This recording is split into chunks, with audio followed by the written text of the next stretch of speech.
इजराइल-ईरान युद्ध। Donald Trump ने strait of Hormuz से पल्ला झाड़ा। ईरान ने क्या कदम उठाया?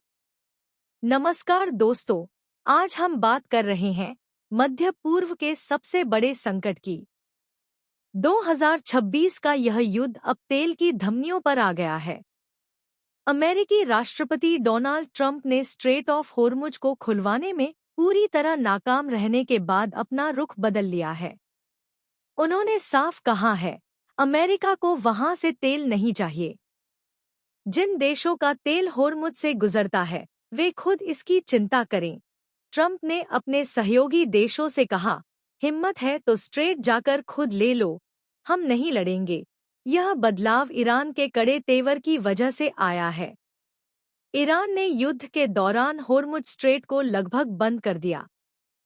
दुनिया का 20% तेल इसी रास्ते से गुजरता है। नतीजा, तेल की कीमतें आसमान छू रही हैं। एशिया और यूरोप में ईंधन संकट गहरा गया है। लेकिन ईरान ने अब नया हथियार चलाया है। उसकी संसद की सुरक्षा समिति ने strait of Hormuz management plan pass कर दिया।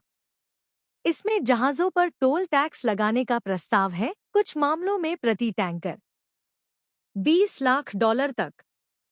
ईरान इसे सुरक्षा शुल्क बता रहा है।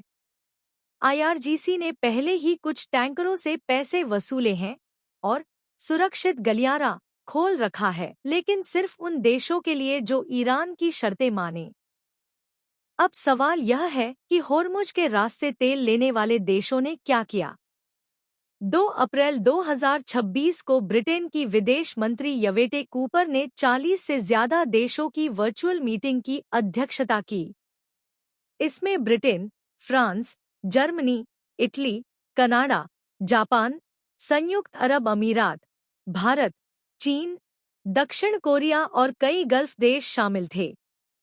मीटिंग का मकसद था ईरान के चोखोल्ड को तोड़ना और तेल गैस सप्लाई बहाल करना। ब्रिटेन ने ईरान की लापरवाही की निंदा की और कहा कि 2000 जहाज और 20,000 नाविक फंस गए हैं। लेकिन ट्रंप ने मीटिंग को नजरअंदाज कर दिया और कहा, यह तुम्हारा तेल है, तुम लड़ो। अगर ईरान टैक्स लगाता है तो कौन-कौन से देश उसका समर्थन करेंगे? चीन, भारत, पाकिस्तान, मलेशिया और इराक पहले ही ईरान से बातचीत कर रहे हैं। ये देश टोल देकर सुरक्षित पास ले रहे हैं क्योंकि उन्हें तेल बहुत जरूरी है। चीन तो ईरानी तेल का सबसे बड़ा खरीदार है और युआन में पेमेंट कर रहा है। भारत भी अपनी ऊर्जा जरूरत के लिए ईरान पर निर्भर है।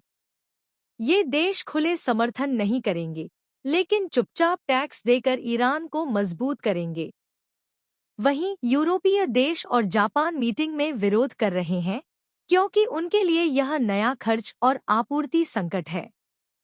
ट्रंप का यह रुख अमेरिका को युद्ध से बाहर निकालने की रणनीति लगता है।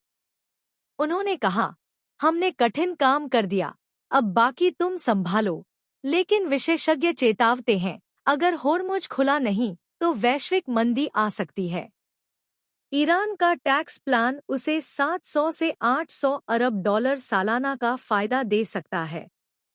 दोस्तों, यह युद्ध अब सिर्फ हथियारों का नहीं, तेल और अर्थव्यवस्था का भी है। ट्रंप ने पल्ला झाड़ लिया, लेकिन दुनिया फंस गई है। ईरान मजबूत दिख रहा है। क्या 40 देशों का गठबंधन होर्मुज खुलवा पाएगा या ईरान का टैक्स सिस्टम नया हकीकत बन जाएगा?